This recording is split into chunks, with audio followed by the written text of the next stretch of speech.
guys! Welcome back ulit sa aming channel. Ngayon po ay magluluto ako ng adobong baboy.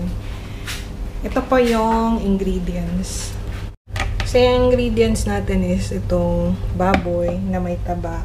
Tapos may pineapple ako.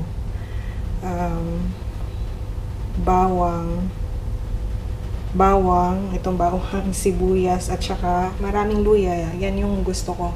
Kailangan din natin ng dahon ng laurel, pamintang buo. Ipakita ko sa inyo. So, ito guys, dahon ng laurel. Ba't nakikita niyo ba? Dahon ng laurel at saka pamintang, ano ba yan? Pamintang buo o liso. So, yung gagamitin ko na suka is yung pula. Wala kasing ibang suka dito. Yung ginamit ko lang is yung grape vinegar. Sobrang asim nito. Tapos yung toyo, soy sauce. At meron akong, maglagay ako ng konti ng Mamasitas oyster sauce. So, yung una natin gagawin is lalagay natin yung karne dito sa pot. So,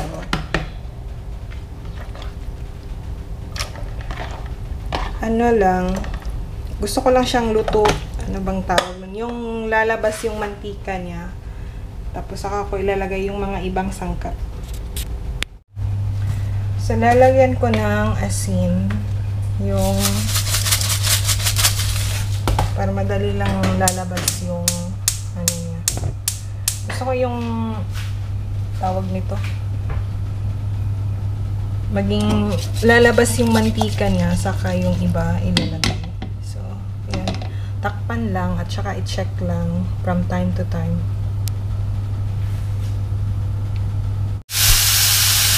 So, ayan na siya guys. Ano ko lang.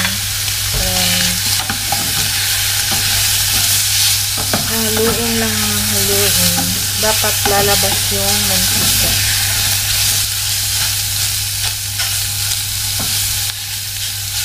Parang hindi masyadong mataba yung taba. Ayan ulit.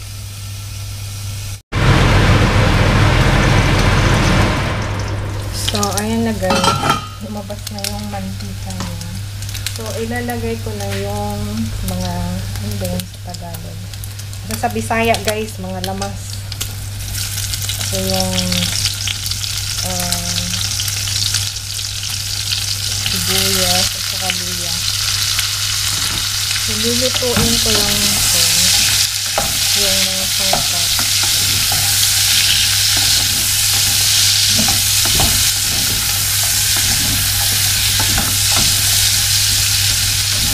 Kaya ito kasi yung gusto ko sa adobong baboy.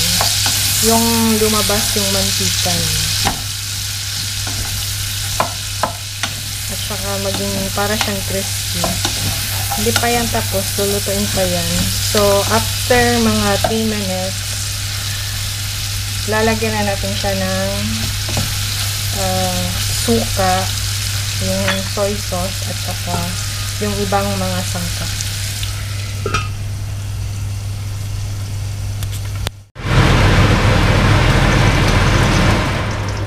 So, ayan na guys. Lumabas na yung mantika niya. So, ilalagay ko na yung mga, ano ba yun sa Tagalog? Sa Bisaya guys, mga lamas. So, yung sibuyas at saka luya. So, lulutuin ko lang ito. Yung mga sangkap.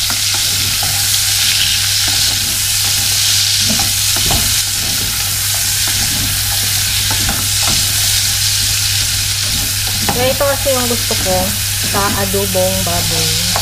Yung lumabas yung mantika niya.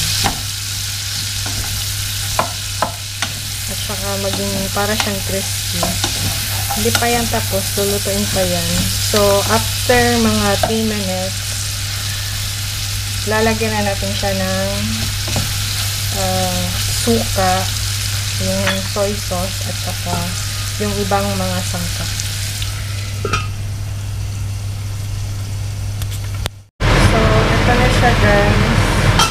naluto na yung mga sangkap, yung naluto na yung sibuyas at saka yung luya. So, lalagyan na natin siya ng sauce. So, ayan, lalagyan na natin ng konti lang yung ilalagay ko na suka dahil sobrang asim ng suka na ito. So, maglalagay tayo ng konting toyo at saka yung oyster sauce.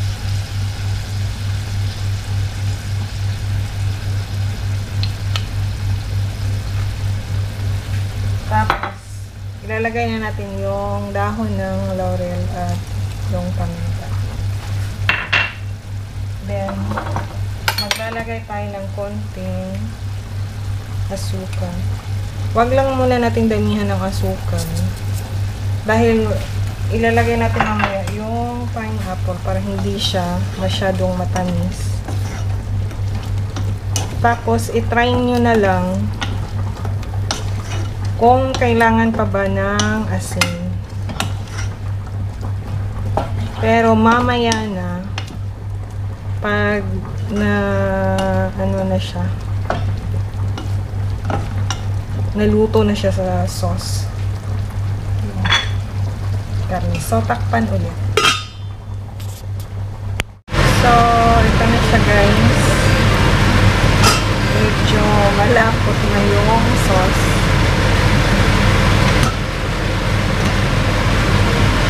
Ilalagay na natin yung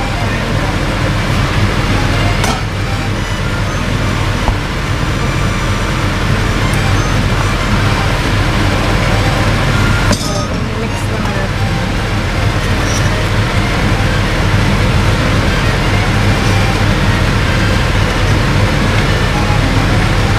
Pagluto na yung pineapple, yan, pwede nyo lang kainin. Takpan ulit. I-check natin after 2 minutes. Then, yun. Pwede na tayong kumain. So, ito na guys, ito na yung aking adobo. Caramelized pork adobo. So, yan. Sarap niyang kainin sa mainit na kanin. Kain tayo. Di pa kasi luto yung kanin, kaya kain ko na lang. So, ito na guys, yung caramelized na baboy. Pork adobo. So, kain tayo. Kain tayo guys. Sobrang siya, caramelized talaga. Ganito yung gusto ko. Para siyang adobong Ilonggo. Ilonggo ba yun? Parang ganun. May siya. Ayaw kong magkamay ngayon dahil ibang kanin yung ginamit ko. Yung niluto ko. Para siyang malagkit na yung yung Egyptian rice. Kain tayo.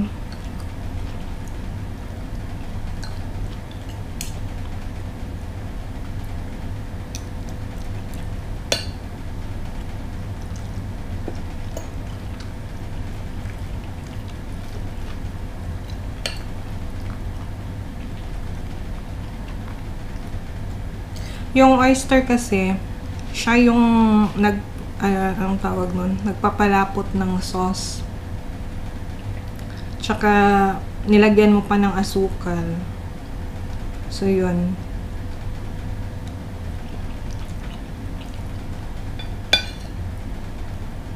Hindi ko siya nilagyan ng maraming asukal dahil matamis yung pinya. So, mas mabuti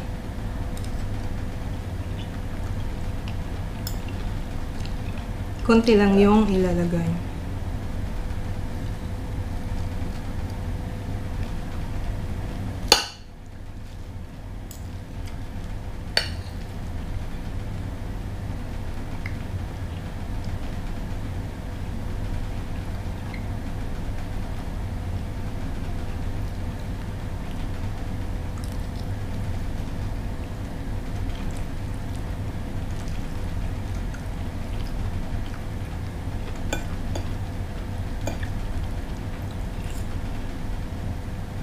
Kain tayo, guys.